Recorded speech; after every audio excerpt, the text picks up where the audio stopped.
Ladies and gentlemen, hello and welcome to the Select Talent Coaches Show.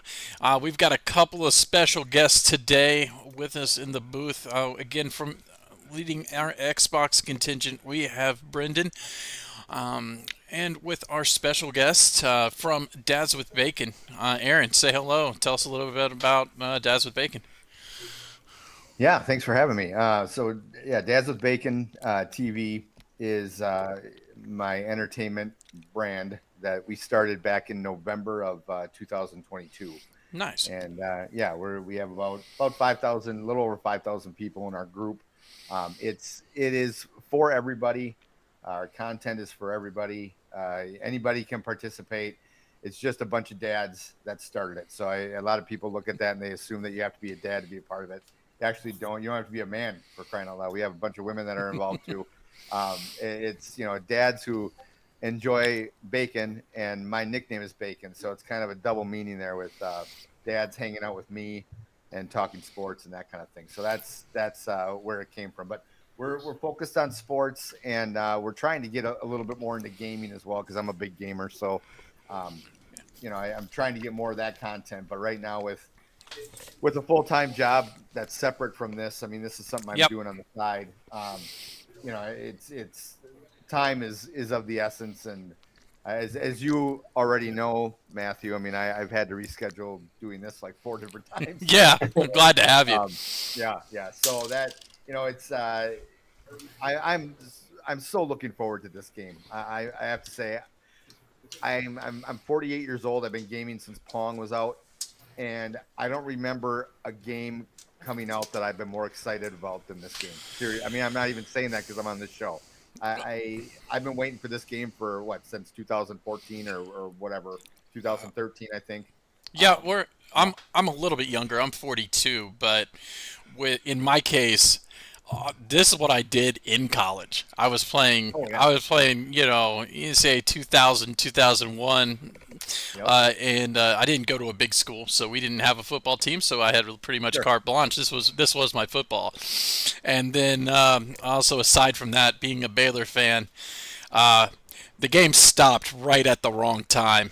We were coming in. There's back-to-back Big 12 championships. I did not get to even try my own hand in, but a notice to everyone in the second tier ACC. We'll get to the teams in a minute, but Art Briles is coming back, my friends.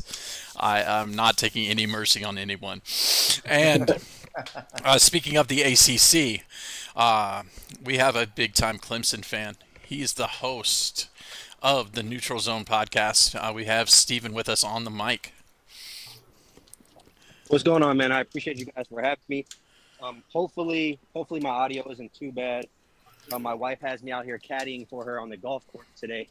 So that's nice. Something that I couldn't get out of. But with that being said, you brought up, the Dad's Bacon Show. The Neutral Zone is a college football strictly kind of oriented podcast that funny enough, my father and I started. So kind of another nice. dad type thing. So father-son duo, we love college football. I'm a big Clemson fan, like you said. My dad's a big Ohio State fan. We post college football content every other day. And then during the season, we go live on Sundays to kind of talk, what's happening in real time in the college football season. But right now we're doing a preview series, basically previewing every team up until the season kind of kicks off. So really, if you're a fan of anybody, most likely we're talking about your team on a weekly basis. And we really enjoy kind of engaging, fans of every team, because that's what kind of college football is about. I mean, without having that natural bias towards your team and the natural bias towards the conference that you kind of root for, college football fandom wouldn't be what it is if everyone had the same perspective and opinion. So we really welcome everyone to kind of come, check us out and come give your opinions and your perspective on the Neutral Zone. We do our best to keep it biased, hence that we call it the Neutral Zone. But, it kind of naturally comes in every now and then when we're talking about a favorite team. So that's kind of where we stand. Completely understandable. And really, I've been using your podcast as a reference point just so I can get that quick snapshot of what I've got to deal with. I'm not looking forward to Miami, but we're taking half their players, so that's another story for another day. But With that said, just a little bit of background for the league. Again, we have 134 coaches at PlayStation. We have another league that we are filling up. It's actually filling up fast. I think we've got about 40-something slots left remaining for our Xbox Dynasty.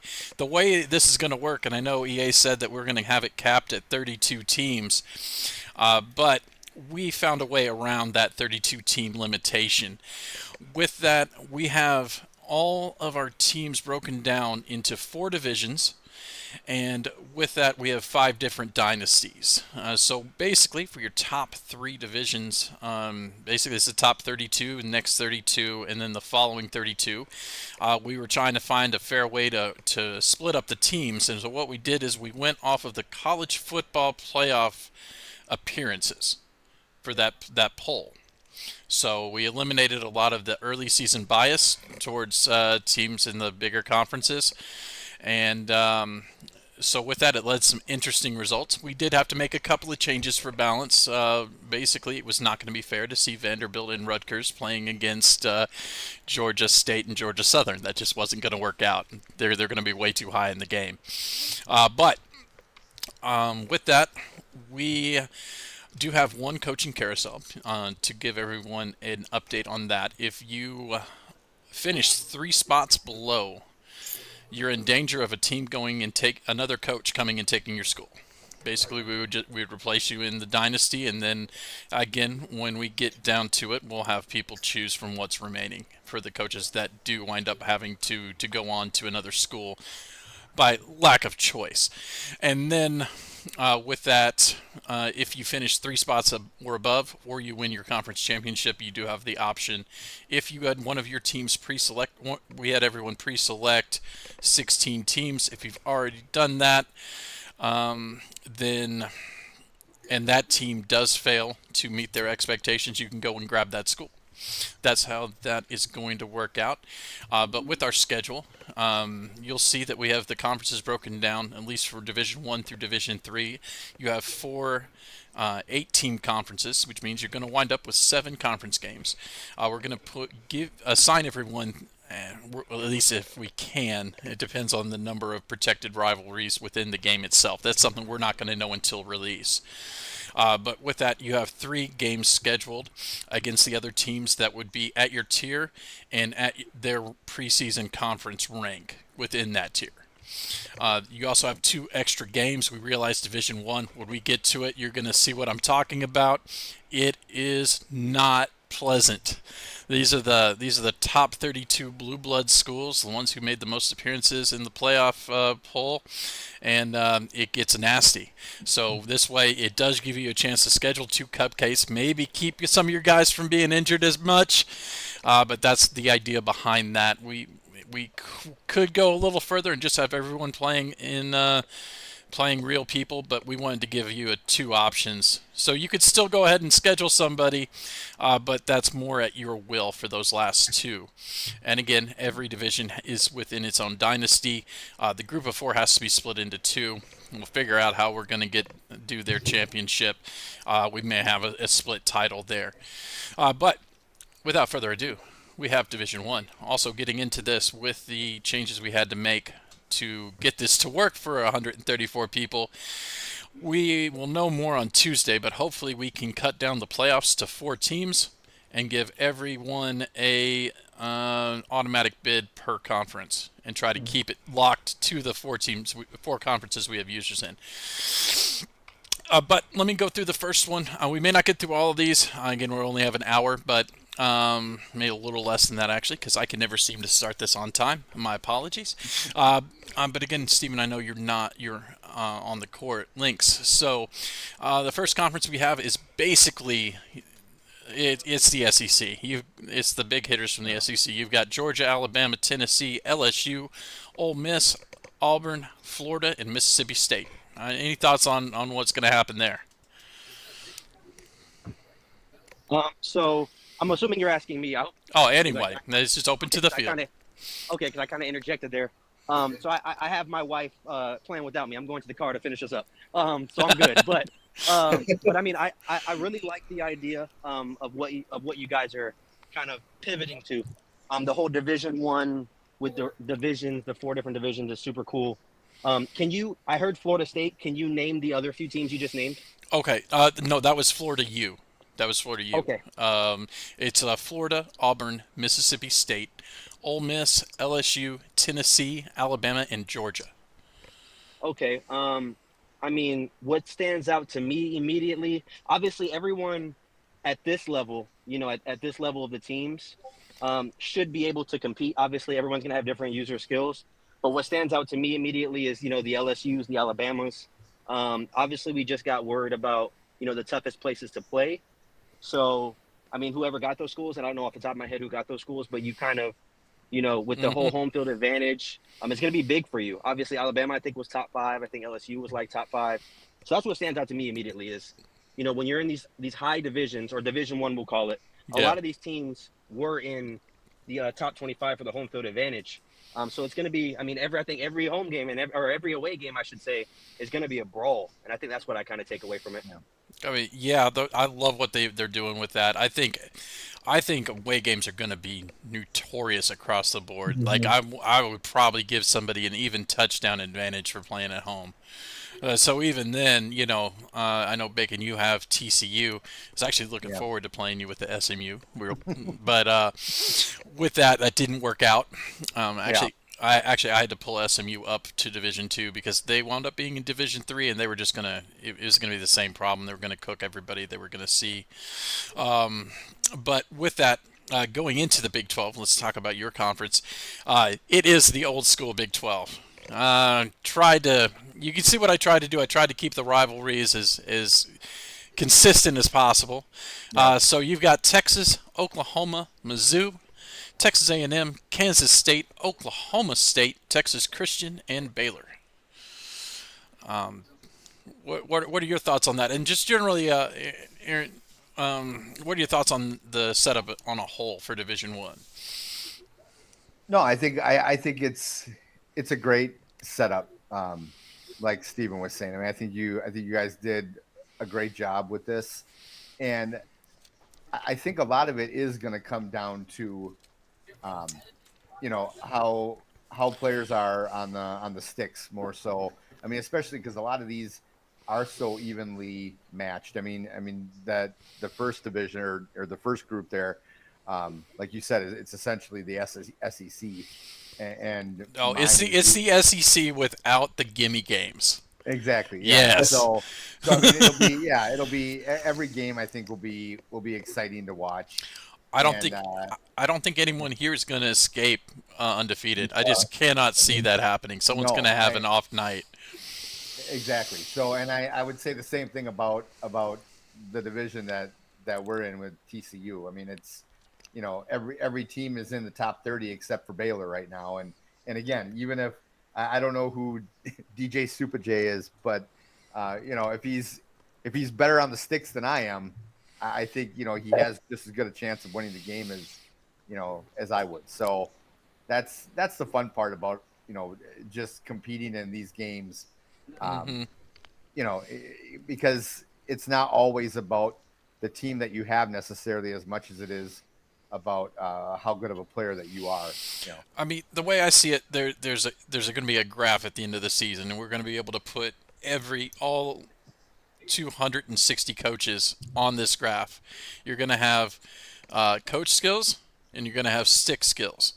And you're going to finish somewhere up in this. You could be a really good coach and have terrible stick skills. You may still be able to sneak out a bunch of games. You can have really good stick skills and no coach skills. And, I don't think that's going to be the better option. But, you could still win yourself some games. And if you have both, well, look out. That's where you win. Yeah. And we'll see where everybody falls. I'm really excited just for the competition. It's one thing, again, playing against the computer. We all know we can turn it up, we can turn it down. But when you add real humans into the mix, it makes it a little different. So then the one conference that we really had to mush together up here at the top was basically we got 4 teams from the ACC, 4 from the former Pac-12, with Oregon, Florida State, Clemson, USC, Utah, NC State, Washington, and North Carolina. And Washington still may be subject to change. They may swap out for the Buffaloes just because EA has them in their top 25. But again, we had a couple of discussions about that. I'm actually interested to hear what you guys would think about that. You already know my opinion, so. Yeah, well, you said let him play. Well, I wanted to let him play. I mean, I think it's hard to say. You're talking about Colorado, right? Yeah. Yeah. So it's hard to say. I think immediately Colorado has a really good roster right now. But I don't know how good this roster is going to be when you lose all the top talent, Right. Shadur, Hunter, Shiloh, Jimmy Horn. When all those guys leave, I don't know. I mean, because they don't really have any depth in real life. If we saw it last year. Yeah. So, I mean, I'm not opposed to keeping Washington there. I think Washington is a little bit more, solidified. They have a little bit more of a backbone than Colorado. I think Colorado has, obviously, starting talent that can compete with anyone. But whoever has that team in Colorado is only going to have that, superior superstar talent for the first season in all reality. That's an interesting point. You immediately start a rebuild in season one. Oof. Yep. But looking at the AC or at this division, yeah. Obviously I'm in the division, so I kind of looked at it a little bit more. I like the kind of the balance of, I wouldn't say powers, but the different type of play styles you guys threw in here. You obviously have Oregon, who's a spread them out type team, as well as a team like USC, who's a really heavily offensively minded team. But then you have NC State, who's arguably the best defense in the ACC in the last 5 seasons with Clemson. You got Utah, who's in the trenches.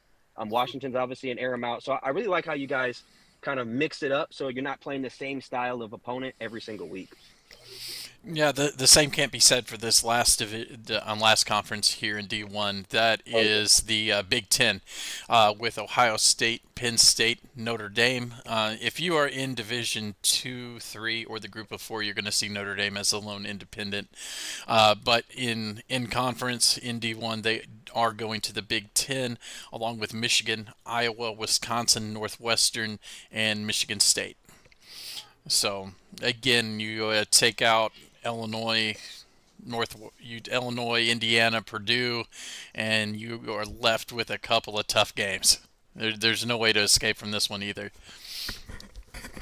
Also, the fun thing is going to be we don't know what these schedules look like, because we won't know until we actually have the dynasty set up what the conference schedule is going to look like. So who's home and away? Like that could be huge for somebody. We know some teams are going to be at a disadvantage with 3 home games, others with 4, but yeah, you could still wind up having 4 home games, 3 road games, and seeing Georgia, Alabama, and LSU.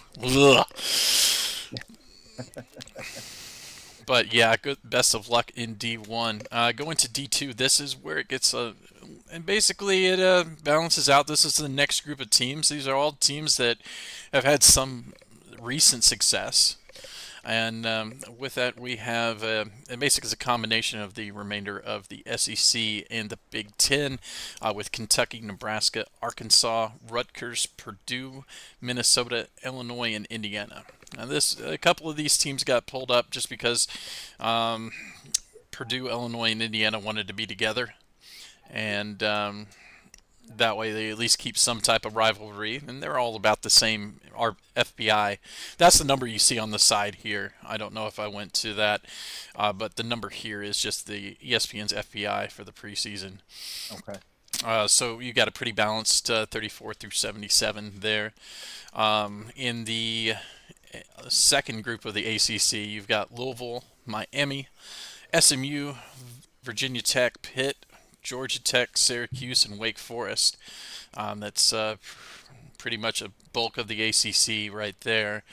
I have a quick question. Yeah, I didn't mean to cut you off. I just didn't want you to get past the ACC. Yeah.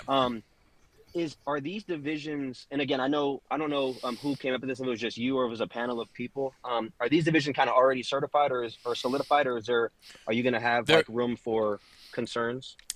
We do have room for concerns. Or I would say recommendations, not concerns. Yeah. What is your recommendation? Well, I know we talked about the whole swapping Colorado out for Washington. Do you guys think about swapping Miami out for Washington? Because I think Miami, obviously being in a recruiting hotbed, obviously getting Cam Ward this year, I think they're going to be in a little bit better of a situation than Washington would be to compete long term.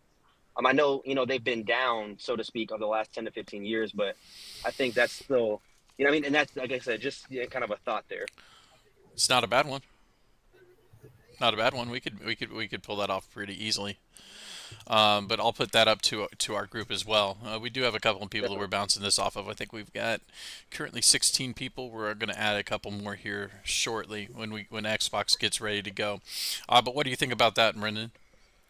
Yeah, I mean, I think I've kind of made a list, actually. I have it on my phone of all the teams that we have ratings for right now. Mm-hmm. And so SEC and Big Ten and D1 are both pretty stacked. So is the ACC. But after that, they all kind of fizzle out. So, like, in the ACC that we're looking at here with Louisville and Miami, Miami's an 88 and Virginia Tech's an 87. SMU's offense is going to be up there. And so I think there's pros and cons to it. We could look at, what is the rating going to be going into it and just plain out shuffle it like that. And so for the first season, it may be balanced. But I think there's a good thing to have a little bit of parity there. Even having a team, like you said, Miami, who's in that hotbed of recruiting, to just have them down in D2. And so you're going to have that top team to still battle out, because that's still real life. I mean, even if you try and even everything out, there's still going to be some teams that fluctuate. Yeah, there's the biggest thing we were trying to do, and you can kind of see this, we were trying to protect rivals as much as possible. At least try to keep. We can't move those around. Yeah, and that's the thing. There's certain games that are going to be locked in, and we want those to be user games as much as possible, especially if they're rivalries, which may mean we sacrifice the teams overall and drop them a division. I got you. Plus, I'm not scared of Miami. We won't know that until we see the rivalries. Which hopefully we know this week, but there's a good chance we don't know until the game releases. Yeah, there's a good chance on Tuesday the 15th that all of these start to get moved around, and we're gonna reorder all the teams you would see. So, like right now with myself at SMU, I would have non-conference games against Arkansas, Oregon State, and UCF. So we're going to move those around based on what the overall rankings are in the game. So Miami, we know, is going to be up here, followed by Virginia Tech. So this is already going to shuffle. I can't see them putting SMU ahead of Louisville either.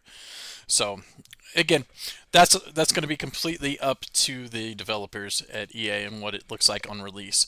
But with that, we also have basically the remnants of the Pac-12 with a special edition. This is one of the teams we had to move down because they were going to get absolutely mollywopped in D1. But there were two we moved down from D1. That was Boise State and Cincinnati. But you got Arizona, Colorado, and this is where they wound up, Oregon State, UCLA, Boise State, Stanford, Arizona State, and Washington State. And whoever the coaches are at Oregon State and Washington State, I hope you can take that grudge personally. Personally. I hope you take that and try to go after these guys. And then on the other, you have Kansas, Texas Tech, UCF, South Carolina. That's one where we didn't really fit, and we tried to keep it balanced. This is probably the toughest division. May move them over and swap out Rutgers, to be perfectly honest. I'll put that up to a poll, too, just to see where South Carolina should wind up, because it just doesn't look natural over there.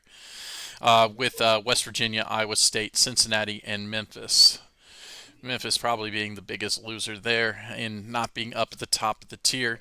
But all in all, I like these teams too. With that, if you do win your conference, you have the opportunity to pull your team up. So that there's pros and cons to that.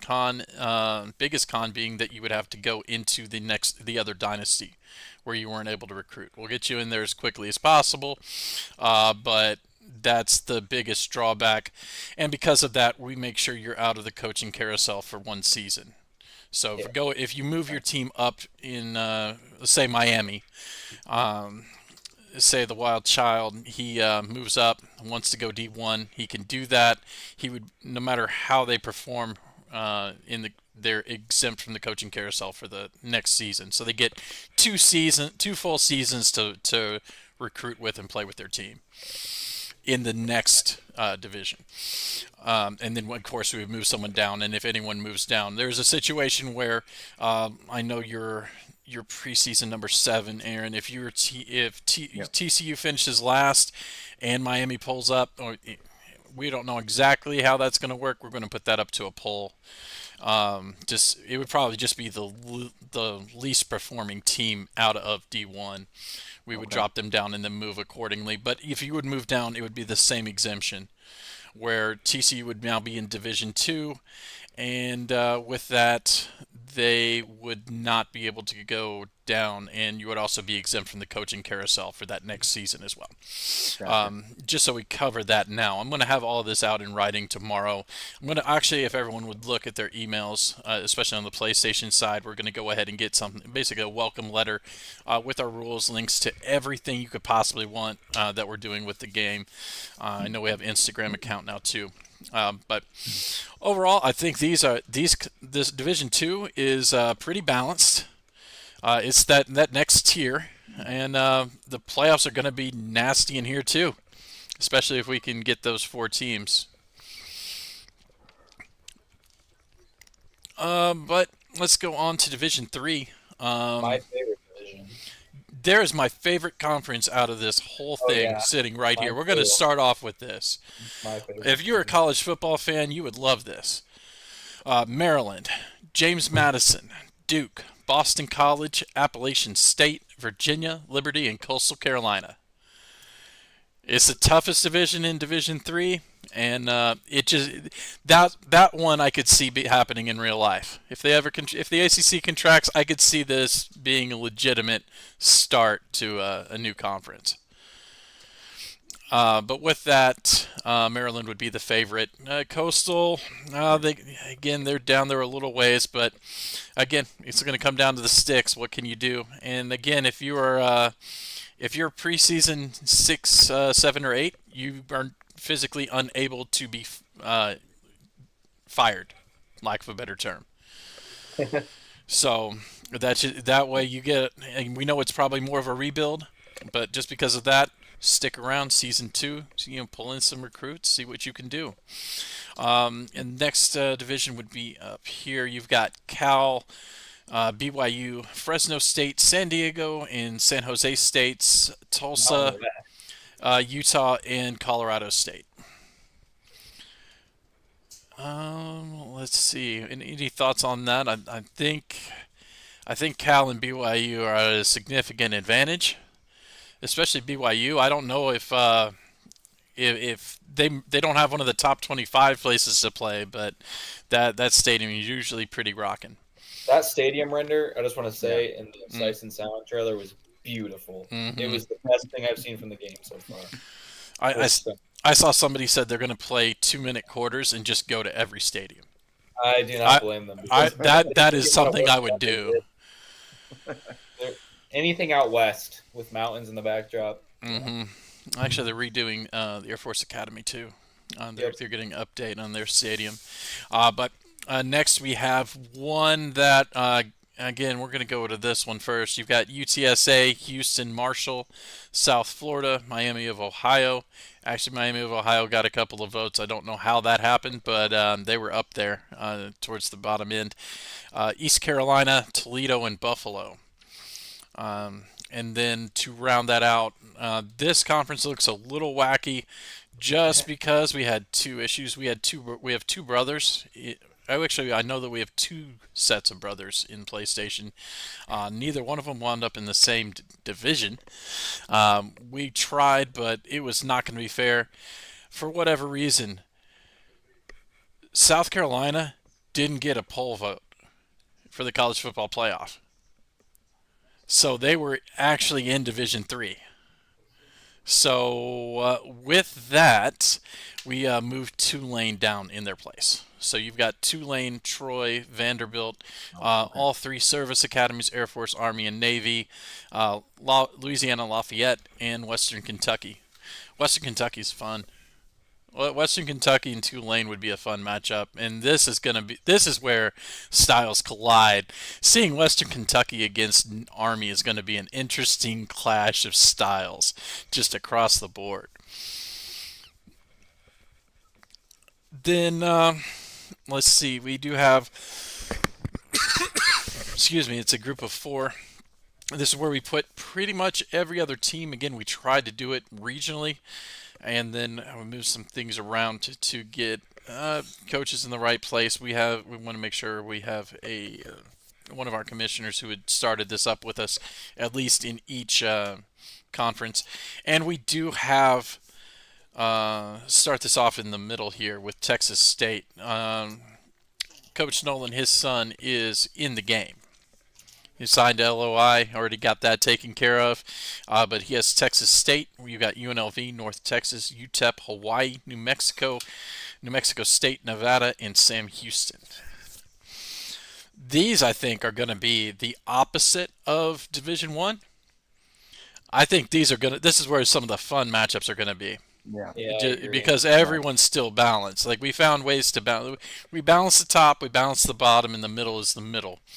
But with Wyoming, Wyoming basically wound up in the MAC with Bowling Green, Ohio, Northern Illinois, Central and Western Michigan, Ball State, Eastern Michigan, Akron, and Kent State. Any favorites there in the MAC? Central Michigan, man. Everyone I know here they're big Chippewa fans. So I don't know. They got a fun offense they run there. I don't know if anyone's familiar with it. What is it? I could tell you I'm not. It's like a mix of like almost like a veer and shoot with like, I don't know. It's very pass heavy. So I don't know. It's like I don't know how to describe it. It's not like anything I've ever seen.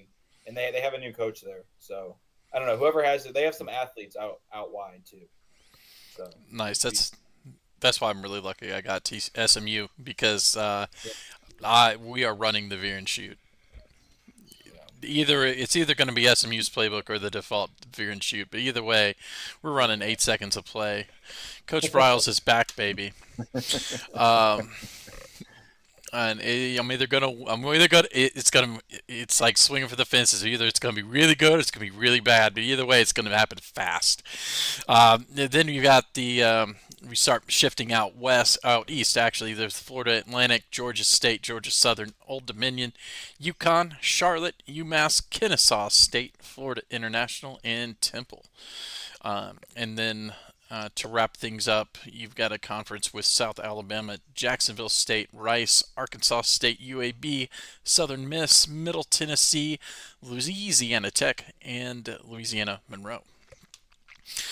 With that, this is actually broken down into 2 different divisions, 2 different dynasties. Basically, you'll have the MAC and what I think you would call the WAC. Put together, and then you've got the Sun Belt and whatever else is left over here. And they'll be in 2 separate dynasties. Unfortunately, we couldn't put that all together, but that is more than the 32 that they allot for this. I was really hoping EA was going to give us 40, but we didn't get so lucky. But what are your guys' thoughts overall, and how do you think this is going to play out? Other than just being absolutely brutal when we get to the conference games. Yeah, I think the biggest thing that we've talked about is that it's not going to turn out like real life, I think. I think that's going to be a big thing. There's no way it would. No, because you're going to take a team like Georgia and Ohio State, and there may be that roster discrepancy, but if you haven't played even Madden, but even that, it's a new game. There's a ton of new mechanics. Yeah. So it's really the first couple of seasons are going to be a learning curve, and whoever picks it up the fastest is going to kind of develop. In that Division 1 and season 3, you're going to have your best players there, and it's just going to get worse. It's not going to get any better. No, you're 100% right on that, because one thing people didn't think about is recruiting. When it comes to recruiting, you're recruiting against the top schools. But for say Division 2, that means you're only recruiting against these guys, but you're also recruiting against the AI Division 1 schools. So but the talent pool itself is now 5 times as large as it would be in one dynasty. So Division 1 is going to turn into an all-star game. Like, that's my biggest fear, is that we may actually have to we've talked about turning the AI up in recruiting just to keep it competitive, because this is going to get really nasty really quick. There's 32 5-stars. Well, they're not going anywhere else other than Division One in this dynasty. There's going to be too much competition, and that's gonna be a lovely thing to watch. Like, just as a fan, that's gonna be awesome. Now, I did want to ask you, Matthew, what are the game the game officially technically comes out July 19th. I'm assuming all of us have probably pre-ordered it, so like July 16th, something like that is when we get it. Yep. When are you thinking? And if you've already sent out this information, forgive me, because I'm not a huge Discord guy. So yeah. I have Discord. I'm with you guys on Discord, but half the time I mute it because otherwise all day I get one message after another from stuff. And we know that. That's why we're gonna. Yeah. We want everyone who is on PlayStation to start checking their email. We had one guy here who I know we had reached out to everybody by email, because that's really the main way we knew we could get something to you. Yeah. And we had Tulane. I'm going to call you out real quick here, Hollywood Leezy. He sent in his picks about 2 months late, and he had a top 5 pick. Oh. He almost wound up. We were doing the supplemental draft, and he almost wound up at Florida State overall. But yeah, so again, we need to make sure we can communicate with people. We didn't want to just do it willy nilly, and we were fair to everybody, because we put everyone had to fill out a 134 team selection. Yep. So if you didn't suffer, you didn't get the points. So we have people on the wait list. The wait list we're going to do different. Basically, if somebody just doesn't show up for 2 weeks, that by 2 weeks that really means one of our weeks. Sure. If we have people leave and just start getting kicked, then we're just going to go and pull from the wait list. So I expect a call up. But with that, the way the schedule is going to work, we actually have opening day already set. That's going to be July 28th for the PlayStation.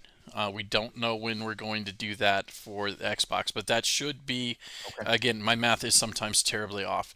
That should be the Thursday in July. So the way the schedule is going to be set up, we're going to have two. Actually, no, that's July 28th is a Sunday. Which I thought we were planning on starting at the beginning of a week. Okay, yeah. So if July 28th is a Sunday, then yes, that's work out. So 28th, 29th, and 30th would be that first window. Gotcha. Yeah, so you have 3 days to play your first game. You have 3 days to play your first game. We're working on doing something special, and you may want to join us on this, Aaron and Steve. I'm thinking of something like College Game Day in between. That's what Wednesdays are for. So we can go over the upcoming matchups. Once we're a week or two in and people start to get the flow, we'll already know when these games are scheduled. We can tell people when to, if I have my game scheduled to play on a Thursday and I want to see what's happening on Saturday, you can go ahead. You'll be able to pull up the schedule and see what games you can catch live. Again, for PlayStation, we want everybody to be able to stream that via YouTube, just so we keep it in one central location and make it easy to find. We'll have links for that. For Twitch, I think that's what Xbox is going towards, just because it's native to Xbox, how YouTube's native to PlayStation. If anyone in PlayStation, if you don't know how to set up that, just there's always Google, and reach out to anybody here. We'll be happy to help. I don't know, did anyone ask any questions from the chat? Let's see. But with that, what we would do, also, Bimble did jump in on the chat. He says he hopes Colorado goes 0-12. Dude, I don't know. A bunch of Xbox guys have been arguing for like the past 4 days about Colorado being overhyped or not. I'm getting sick of it. We banned talks of Colorado in our lobby. So I'm sick of it. But yeah, with that, so you'll have that window Thursday through Saturdays, and then Sunday through Tuesday. We hope everyone can find that. The reason we did it that way, Select Talent started as a massive 300+ person 2K league. where everyone where you had five, we had teams of like seven players per team. Again, you have to throw out five at a time, so getting 10 people to line up and play one game. We had that set on a very strict 2-night a week policy. Basically, you said, all right, games are playing 8 on like Tuesday and Friday. So, but again, we wanted to give people a little more freedom. If it gets to that point, I would love to have all the games scheduled on 2 days. But again, with so many people and so many different schedules, and we wanted to get this off the ground. If we get more people and we can start to migrate to that. But again, that also means we're running separate dynasties, and then it just gets even more complex from there. But the idea is just you have 2 windows to play your games. It's relatively large, but you play your games, get all your recruiting done, and really I can't wait to get my hands on the game to see how it actually is going to work itself out. Yeah, so I got a question from the chat I can answer. So Cody asked, when will the divisions be 100% finalized? Probably, for being realistic, they won't be finalized until we get our hands on the game. There's a chance that Tuesday we can finalize a lot of it, but without knowing the protected rivalries and the full ratings, we don't know. But they should be 95% finalized this week. Like I said, we're not trying to move stuff around too much. We're pretty happy with this. Like, if anything, it would be moving Colorado, and both of us are pretty much in agreement. They're probably going to sit right where they are, because they would wind up the fewer people we get moving between dynasties, the better. We don't really want to have to do that. Again, some people may want to do that. And then we also have a provision, if you win your conference twice in a row, because we're only really expecting, 5, maybe 6 seasons. If you win your conference back-to-back, you are going to be forced up. If you win it 3 out of 4 years, you're going to move up. Just that way we can keep it competitive for everyone else. Give them a shot. And if your team is just so overpowered, you may be asked to move up as well. Like, not so much. Division 1 can't move up, but like, if Miami just absolutely murders the entire ACC, wins the chip, they're 20 points ahead in each playoff game, they're gonna go. Part of that depends on the user skill too. If you're just a very good player, we might just ask you to go up and play higher competition, because, with 134 people, we're gonna have that skill gap just naturally. That's why we came up with the coaching carousel in the first place, because if you are a coach here at Georgia State and you want Georgia, we wanted to have a way for that to be open to you. Again, it's also performance based. When we're talking about the coaching carousel, we're throwing out everything other than what happens inside your conference.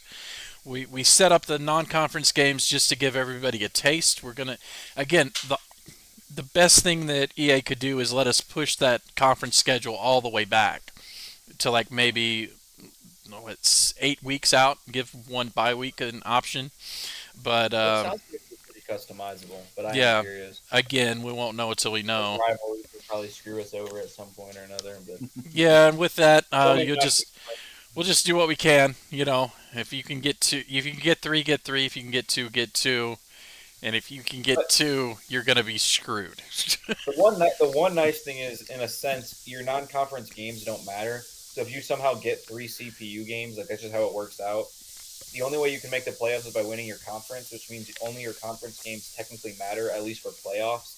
So you're not losing out there. It may affect recruiting a little bit, but again, well, that's why I'm looking at my schedule. Like, I'm viewing how I'm going to set this up myself. I don't want, outside of my conference games in the non-conference here, I'm scheduling an AI Rice and an AI North Texas. Yeah. I want the recruiting against the rivals, because again, there's probably gonna be rewards for your coach to level up your coaches. We're not going to be. Don't expect your coach to come out good either. Like, this is tough. Like, if you get anything more than like 10, level 10, I would be surprised.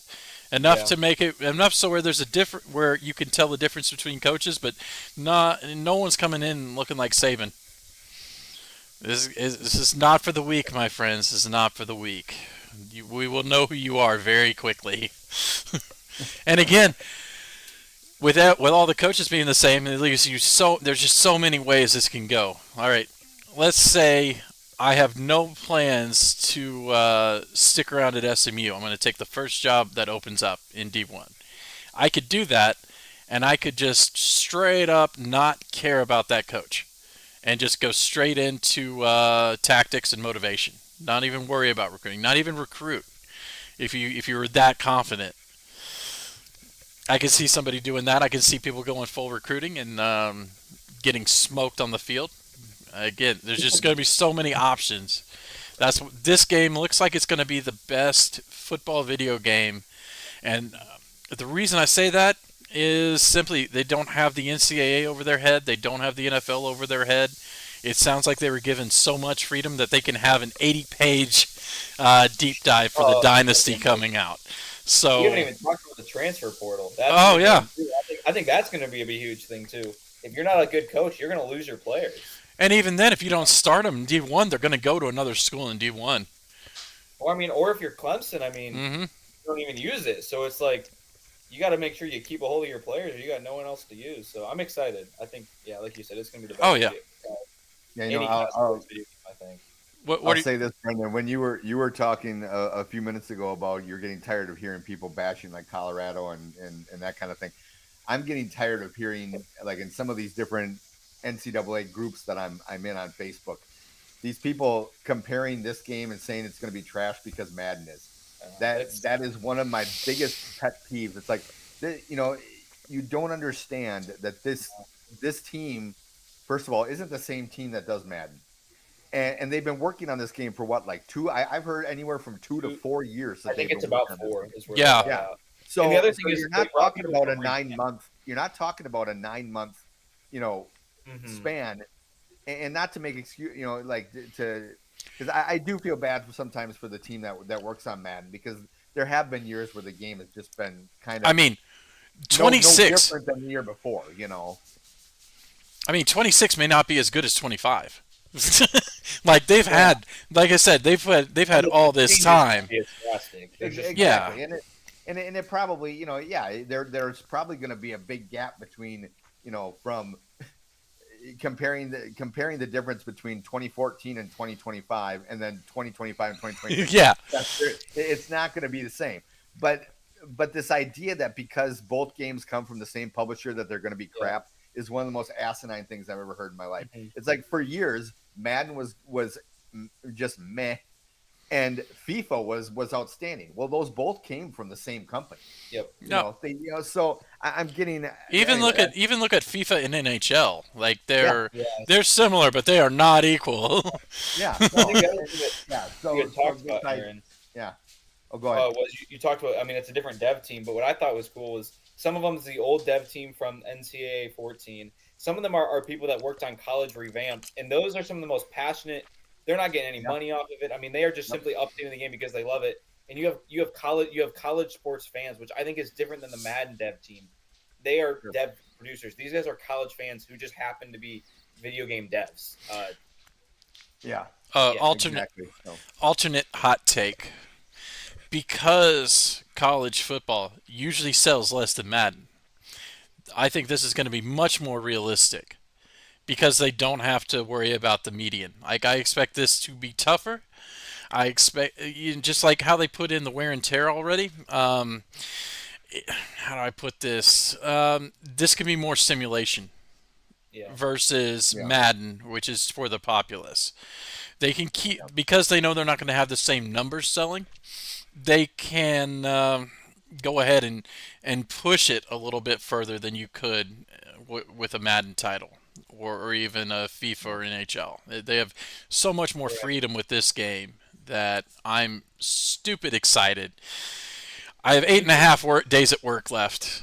I mean, you're talking about the limitations. Think a little thing like dynamic attendance in college football. They couldn't do that. The NFLPA would not allow them to do that. And so there are just certain things that we don't really know what Madden could have been until we see college football. And you're even seeing the little bit I've seen about Madden, they're implementing this. So I think college football, it's helping Madden too. Whether or not you're still going to play it, it's another discussion. But Sure. I think this is going to help. You have two separate devs teams working on college football games that can take ideas and merge them. Yeah.